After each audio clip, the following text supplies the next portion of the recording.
Hello, welcome sa tutorial video. At nandito tayo ngayon kasi baka nag-send kayo ng inquiry kung paano maging retailer uh, para sa loading business. So, ito yung website ng UPS, GPRS. Ito yung pinaka-main website na i-access natin. So, paano po tayo maging member dito? Paano tayo maging retailer? Kailangan lang po muna natin magbayad ng retailer's fee na 300 pesos sa isa sa mga bangko na to. Pwede rin po sa mga GPRS outlets. Marami po yan sa Maynila. Pero pag wala kayong malapit na GPRS outlets at malapit kayo sa mga bangko na to, pwede po kayo magbayad sa mga bangko na to under the account name of GPRS or Global Pinoy Remittance and Services. So, yan po, yung mga account nila. Hindi po sa akin papunta yung pera, papunta po talaga sa company. Ang mangyayari niyan, kung gusto nyo ako yung mag-process ng request ninyo, pwede nyo pong picturean na lang tapos i-send sa akin, ako na bahala since sign up ko kayo or sa akin kayo nagpa-retailer. Pero kung gusto nyo naman, kayo yung diretsyong mag-contact sa main office, pagkatapos nyo pong ma-deposit yung pera, kayo na po yung mag-email doon at antayin nyo kung kailan sila mag-reply. Pero kung gusto nyo naman sa akin, kasi may mga funds na ako, mapapadalan ko kayo agad. Ipadala sa akin yun na ipadala yung resibo nyo, kumbaga yung mga bank deposits nyo. Pipicturean nyo lang, tapos i-text nyo ako or i-email nyo ako or i-message nyo ako sa Facebook. I-send nyo yung picture ng resibo, yung klaro po, tsaka yung pangalan po ninyo, tsaka yung number, para po alam natin. So, yun. Pag nakabayad na po kayo, for example, nagbayad kayo ng 300, pinadala nyo na sa akin yung resibo, gagawan ko na po kayo ng account para dito, so para ma-access nyo yung website. So, ito, gamitin natin yung account ng isa sa mga retailer ko, si Albert. So, ang login nito, meron kayong username, meron kayong login password.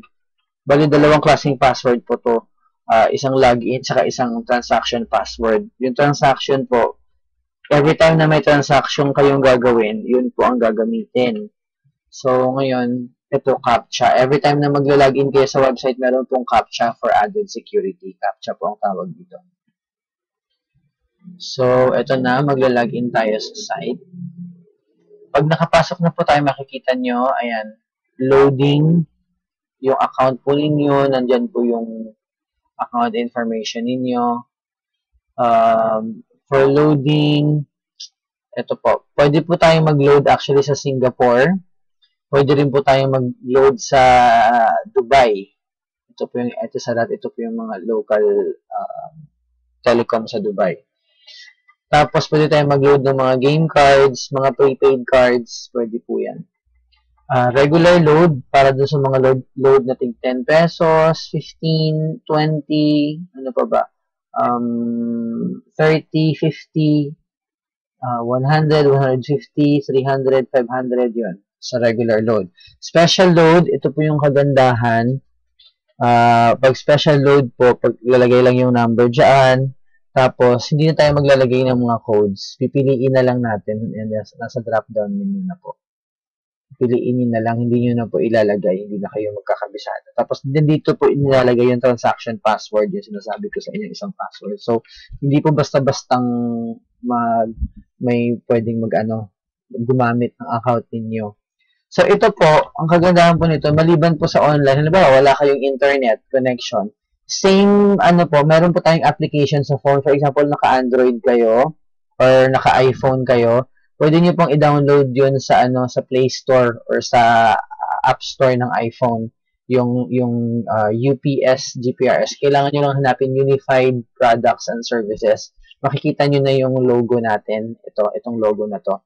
Yun, download nyo. Tapos, yun doon, kahit wala kayong load, kahit wala kayong internet connection, makikita nyo doon na itong online na yung smart globe, tsaka saan makikita nyo to. Tapos meron din kayong mga ganito doon na hindi na kayo kailangan mag-type. So, yun po. Pwedeng-pwede po yun. Kahit wala kayong internet connection, kahit wala kayong load, di ba pag regular cellphone lang yung gamit natin, pwede rin po pag regular cellphone lang yung gamit natin, balik tayo dun sa dating ano na may kailangan yung tandaan yung mga codes ng fan. Madali lang naman po. Meron po akong kopya. Pag retailer ko kayo, isi-send ko po lahat ng mga kailangan ninyo. Tapos, yan.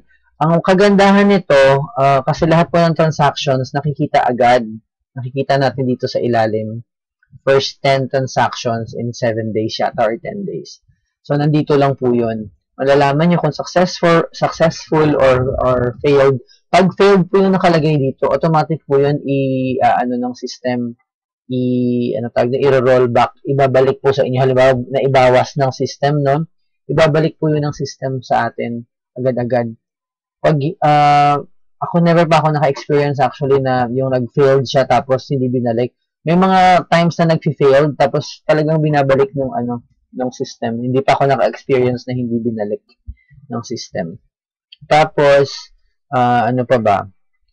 Ayun, nandito yung transaction report. Makikita nyo pati yung mga lumang transaction nyo. So, pag may nag-dispute sa inyo, may customer nagsabi na hindi dumating yung load ko, ganyan-ganyan, makikita nyo dito. Yung number, kung anong oras dumating, magkano yung niload niya, ganun, kung failed ba talaga or successful, so malalaman nyo po dito sa all transaction. Yung universal load report, nandito yung kung kailan kayo nagpa-load sa load wallet nyo. Yan, ako po yung maglo-load nito sa inyo, yung universal load report. Ako po yung maglo-load niyan. Or, kung ayaw nyo naman na sa akin kayo didiretso, kung mas komportable kayo na didiretso na lang kayo sa company mismo, di ba? Mag-i-email po tayo ng mag-deposit po tayo sa bangko nito. Diretso na po kasi yan sa Global Pinoy Remittance and Services or GPRS. Ang kailangan nyo lang po, isa-save nyo yung resibo, di ba? Or yung bank slip. Pag na-save nyo po yun, or pag na-picturean nyo lang, i-attach nyo sa email, tapos mag-i-email lang po kayo sa main office natin. Tapos antayin nyo lang yung response nila, tapos sila na pong bahalang maglo-load yun sa inyo. So, pero kung ayaw nyo naman po ng ganun, mas komportable kayo na ako na lang ang magpa-process para sa inyo, pwede rin po yun kasi ako, meron po akong talagang capital na pera. So, every time na may gusto kayong magpa-load, mailo-load ko kaagad sa inyo, basta meron lang pong resibo. Opo. So, yun. Yung mga taga rito kasi, ang ginagawa yung mga taga dito sa amin, sa Rojas, ang ginagawa lang nila, tinetext lang nila ako, tapos, kinahapunan, pupunta sila sa bahay or pupuntahan ko sila sa kanila. Pag bumotor ako, sisingilin ko sila sa kanila. So, pero yung mga sa malayo na, ganun pong gagawin. Magde-deposit kayo talaga sa bangko. Ang ginagawa ko, pag ako ang nagde-deposit ng para sa account ko, sa BPI ako nagde-deposit kasi sa BPI libre. Yung Bangko de Oro kasi alam ko parang may bayad yata sila eh. Pero sa BPI sure ako na wala talagang bayad yung BPI kasi ilang beses na akong nagtatransact dyan. Ngayon, sa BPI actually, ginawa ko na tong nagpa-fund transfer na lang ako online. Hindi na ako pumipila sa BPI. Yun na yung ginawa ko para mas convenient para sa akin. So, talagang anytime na gusto kong mag-load or may magpa-load sa akin anytime, meron talaga akong funds kasi hindi ko na kailangan pumunta ng bangko. Basta wag lang pong Saturday, Sunday kasi sarado po yung natin, yung loading natin sa main office ng Saturday, Sunday. Yun po. Ano pa ba?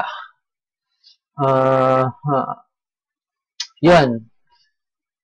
Sabi ko na yata lahat na kailangan sabihin. So, nandito po yung account. Actually, pag gusto niyo pong mag-upgrade ng account nyo kasi hindi lang po ito yung negosyo. Itong 300 pesos para lang po talaga to sa retailer kung gusto niyo maging retailer kayo ng loading. Pero kung gusto niyo naman ng talagang unified products and services na tinatawag, ito po yung ipapakita ko sa inyo yung account ko. Kasi kaya lang ito po 15,000 pesos po ang capital nito. Bali, ito may kasama na siyang loading business, tsaka, teka lang, hindi ko maintindihan yung CAPTCHA. Hanap tayo ng iba. UF 9US5. Maliban po sa loading, meron pong ticketing. Meron pong anong kasama, ano ba to? Online booking ng domestic flights, tsaka international flights sa airplane. Tapos meron pong kasamang bills payment, yung Meralco, pwede po magbayad yung mga gusto magbayad sa Meralco, sa ano pa ba, sa yung sa mga tubig. Ayan po, ang dami po pwede magbayad sa inyo. Yung mga credit card bills, pwede po sila magbayad sa inyo, provided na meron po kayong perang capital dyan sa e-cash nyo. So, ganyan po. Yung e-cash po, pag yan po yung pinaka-pera natin, na dyan po nakalagay sa e-cash. Pag may e-cash po tayo, yun po yung pwede natin i-convert para sa load wallet, or yung e-cash, yun po yung pwedeng ipadala natin, or yun po yung pwedeng ibayad natin sa mga bills, yun po yung pwedeng ibayad natin sa mga, mga cost ng airplane ticket, yun po. So, dapat po parating may laman yung e-cash natin. So, ganun. Pag gusto niyo naman ng mas bonggang negosyo, 15,000 pesos nga lang. Pero, yun.